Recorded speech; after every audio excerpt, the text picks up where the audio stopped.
नमस्कार दोस्तों। तो दोस्तों मोदी जी हाल ही में केदारनाथ गए और हर जगह की तरह केदारनाथ में भी उन्होंने मास्क नहीं लगाया। जब मास्क की जरूरत होती है ज्यादा, उसी समय मास्क हटा देते। चाहे मन की बात हो, चाहे उनकी रैली हो, चाहे उनका 8 बजे का संबोधन हो, हर जगह वो मास्क लगाने का ज्ञान तो देते हैं, लेकिन खुद भी मास्क लगाना होता है ये भूल जाते हैं। कोरोना का खतरा टला नहीं है।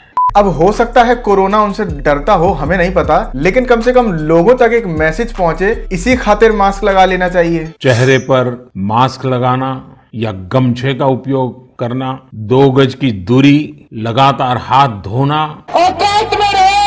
खैर, गोदी मीडिया और नेताओं की तो रगों में ही दोगलापन, हिपोक्रेसी दौड़ती है, तो क्या ही किया जा सकता है। लेकिन केदारनाथ में भी मोदी जी का ध्यान कैमरे और राजनीति के ऊपर से नहीं हट पाया, जिसके चलते वहां के आचार्यों तक को भी गुस्सा आ गया।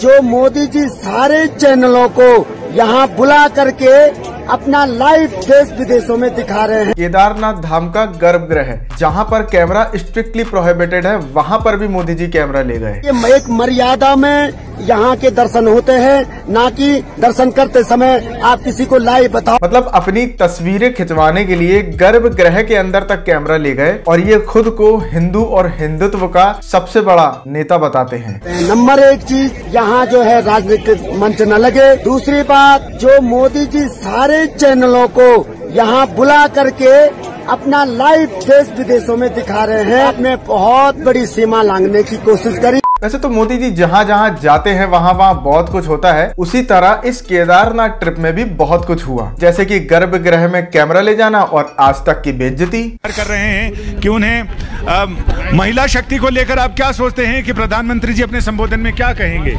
मतलब लिटरली जैसे ही वो सरकार की पोल खोल रही है, ये महिला सशक्तिकरण, शक्तिकरण सब भूल गए। मुझे तो वैसे भी हम मोदी को सपोर्ट नहीं कर रहे, क्योंकि महंगाई इतना आ चुका है हमारे यहाँ पे। आपको पता है महंगाई, हर चीज में काफी चीजें कॉम्प्लिकेशन। विश्व के सर्वाधिक लोग। क्या बात है यार, बॉस को खुश करना तो कोई इनसे सीखे। हम गधे। तो दोस्तों दिवाली गई और उत्तर भारत के कई बड़े शहरों को धुआं कर गई और अब यहाँ सांस लेना मुश्किल है। AQI इंडेक्स वहां तक पहुंच गया जहां तक मशीन ने भी कह दिया अब बस करो, क्योंकि जिन मशीनों से इस प्रदूषण को रिकॉर्ड किया जाता है वो 999 से ज्यादा का AQI रिकॉर्ड ही नहीं कर पाती, यानी उनका भी मीटर टूट गया। इसके बाद आप रिकॉर्ड ही नहीं कर सकते। तो आप लोगों को सिर्फ हाथ जोड़ना है और उन सभी लोगों को लाइन से धन्यवाद कहना है जो पटाखे बजाने की, ज्यादा पटाखे बजाने की लगातार वकालत कर रहे थे, फिर चाहे वो कपिल मिश्रा हो या सुशांत सिन्हा। मतलब इस चपड़गंजू का आलम तो ये है कि ये अपनी पाठशाला में, वो पाठशाला की जिसमें आप 4 क्लासेस ले लें तो पहली क्लास भी पास ना कर पाए, उस पाठशाला में प्रदूषण को जस्टिफाई कर रहा है, पटाखे बजाने को जस्टिफाई कर रहा है। वाह। दिवाली का एक दिन वर्सेस साल के बाकी 364 दिन, और इन 364 दिनों में क्या होता है और इस एक दिन में क्या होता है, आज जरा आपको कायदे से समझाऊंगा। इस पाठशाला में इसने ऐसी क्लासें ली है ना, जिन्हें आप देख लें तो आपका पढ़ाई पे से और पाठशाला पे से विश्वास उठ जाए। ये जो हमारे फेफड़े जो हैं वो साल भर जल रहे हैं, उसमें सिर्फ ये जो एक लिखा है इसी की वजह से हो रहा है क्या? सारा प्रदूषण ये साल भर का क्या दिवाली के पटाखों की वजह से? लेकिन दिवाली में पटाखे मत फोड़ना। अल्लाह माफ करे, बहुत मनुष्य लग रहे हो, मत करो, रहने लो। भाई साहब इस पाठशाला में प्रदूषण को जस्टिफाई करते हैं, महंगाई को जस्टिफाई करते हैं, भ्रष्टाचार, बेरोजगारी सबको जस्टिफाई कर देते हैं कि वो तो पहले भी था और आज भी है, तो ठीक है क्योंकि पहले भी था। वो रिटेल महंगाई की जो दर है वो आज की तारीख में 4.3% है, 4.3%। सितंबर 2021 का बता रहा हूं, सितंबर 2021। और यही आप पिछले साल चले जाइए, सितंबर 2020 में, सितंबर में क्या हालत थी महंगाई की? 7.27%।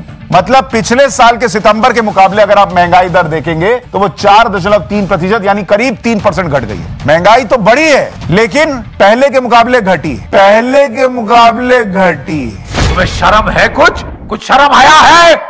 ऐसी क्लास के बाद तो इनकी खुद की क्लास लगनी चाहिए, और लग भी गई। अरे पर आंदोलन तो ठीक से, राकेश टिकैत जी वही तो पूछ रहा हूं, किसका आंदोलन है ये? जब हरियाणा में बीजेपी, आपका चैनल गुंडागर्दी को सपोर्ट करता है क्या? मेरे सपोर्ट करने से जीत रहे हैं, गड़बड़ हुई सर। आपका तर्क है वो गुंडागर्दी से जीतेंगे, सपोर्ट तो पूरा आपका तर्क है वो गुंडागर्दी से जीतेंगे। रास्ता बंद करने का आंदोलन नहीं है, तो रास्ता खोल दीजिए। ये रास्ता बंद करने का आंदोलन नहीं है, हैं। आपको जो वो मिल गया ना, एक जो 10 दिन का जो पैकेज मिल रहा है ना आपको, कि आपको रास्ते पे बात करनी किसान के, आप किसान की फसल पे भी बात कर लो। मन नहीं भर रहा, थोड़ा सा और जाइए कृषि मंत्री के घर पर और वहां बैठ जाइए। आप हम ये कह रहे हैं कि आप बीजेपी की तरफ से हो या आप प्रेस की तरफ से हो? मैं किसान की तरफ से हूँ। भाषा बोल रहे, मैं किसान की तरफ से हूँ। मंत्री है वो 120B का मुलजिम है। गृह राज्य मंत्री तो मुझे नहीं दिखा, आपको दिखा होगा सर।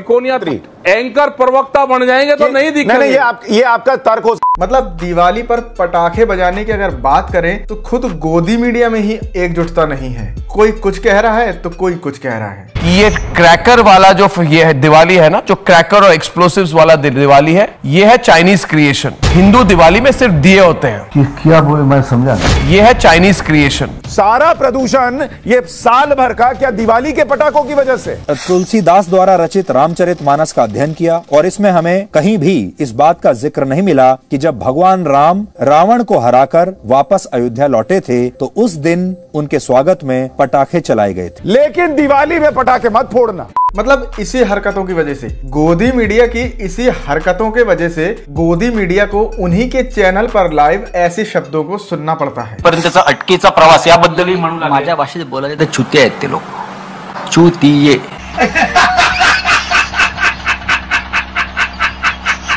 अशा शब्द अनेकदा बाळासाहेबांनी पण वापरलेला। चुतीचा अर्थ मूर्ख। कोई कह रहा है पटाखे जलाओ, कोई कह रहा है नहीं जलाओ, क्योंकि ये क्या है? चुतीये। गोदी मीडिया वाले कभी सरकार से सवाल नहीं पूछते और उनकी गलत नीतियों को भी सही बताते हैं, क्योंकि ये क्या है? चुतीये। महंगाई, बेरोजगारी, अर्थव्यवस्था जैसे जरूरी मुद्दों को छोड़कर सेलिब्रिटियों की गाड़ियों के पीछे कुत्ते की तरह भगते हैं, क्योंकि ये क्या है? चुतीये। तो मतलब गोदी मीडिया को अपने ही मुंह पे ऐसे शब्दों को क्यों सुनना पड़ता है? क्योंकि इन्होंने अपने व्यूअर्स को, जो देखते हैं, उनको खतरनाक बना दिया है। इसी का एक नमूना ये देखिए। कई लोग हमसे पूछते हैं कि 370 ऐसे बरेली के लिए मुद्दा कैसे है? सर देश के लिए मुद्दा है ना। अगर सर कश्मीर में पत्थरबाजी हो रही है और सर हमारा सैनिक जहाँ जाके मर रहा है और हम टैक्स पे कर रहे हैं, सर वहाँ के लोगों को आर्मी की तरह ही, जैसे सर आर्मी को 2 रुपए किलो चावल मिलता है, वहाँ पर सस्ता चावल मिलता है, वैसे ही कश्मीर के लोगों को पहले उसी की अच्छी क्वालिटी का चावल मिल रहा था, लेकिन पूरे देश को उसके बाकी उसको ज्यादा प्राइस देना।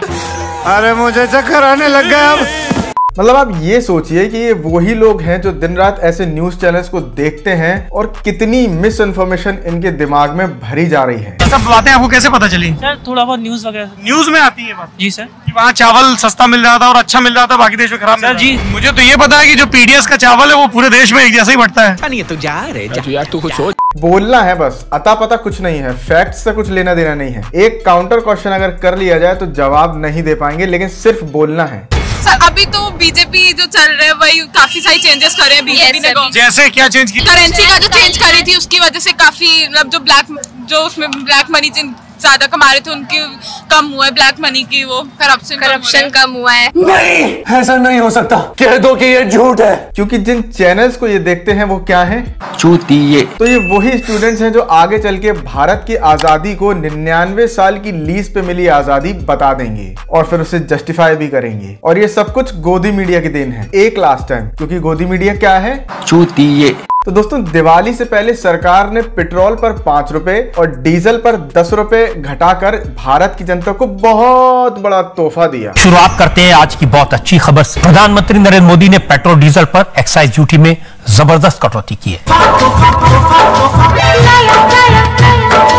आज जब नरेंद्र मोदी सरकार ने और प्रधानमंत्री ने खुद पहल लेकर यह फैसला किया है कि 10 रुपए और 5 रुपए की राहत दी जाए, तो इसी 5 रुपए और 10 रुपए के बहुत बड़े तोहफे से आप क्या क्या खरीद सकते हैं, क्योंकि आपकी जेब में बहुत पैसा बचने लगेगा। ये भी अब गोदी मीडिया बता रहा है, तो जरा ध्यान से सुनिएगा। अगर आप गुच्ची कंपनी की शर्ट खरीदेंगे तो एक शर्ट की कीमत 52,000 से 1 लाख रुपए के बीच की आती। अरमानी की शर्ट खरीदने जाएंगे तो वो 50,000 रुपए तक की आती। नवंबर के सुहाने महीने में मालदीव जैसी देश में जाते हैं तो एक आदमी का दोनों तरफ का किराया 55 से 75,000 रुपए के बीच इस वक्त बताया जा रहा है। क्या करते हो चूतिया करने का?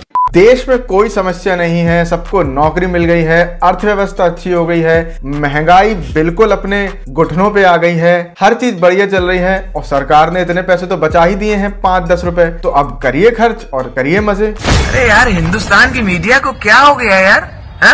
अरे कितना गिरोगे यार नीचे टीआरपी के लिए। तो दोस्तों वीडियो पसंद आया हो तो वीडियो को लाइक करें, शेयर करें और चैनल को सब्सक्राइब जरूर कर लें। तो ऐसे सवालों को करने के लिए देखिए, एक तो बेसिक ट्रिक है, एक तो लाइक और शेयर ठोक दीजिए, महाकाल का लाइक और शेयर ठोक दीजिए। पूरा साल मेहनत करता हूँ आपके लिए बेटा, ऐसा नहीं चलेगा, ऐसा नहीं चलेगा।